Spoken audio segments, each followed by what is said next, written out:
Azithromycin. Okay. Azithromycin. Dispensed.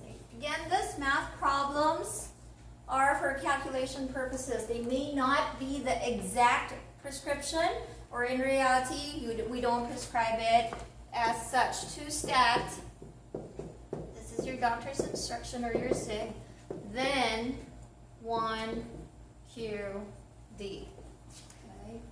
Your Z-Pack and your Tri-Pack. Tri-Pack has 3 tablets, remember that? Z-Pack has how many in it? 6.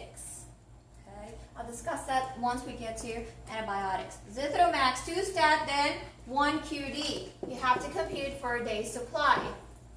Okay. How do you do that? What step? Immediately. Immediately. So what I do, you have to give how much? 8, right? Yeah. Minus 2 right away, and this is your First day. day 1. So you're left with 6, and that's your 6 days plus your 1 day gives you a total of 7 days. 7 days. Okay. Or shortcut, 8 minus 1 gives you 7 if you see that it's 2-stat. Okay? Clear?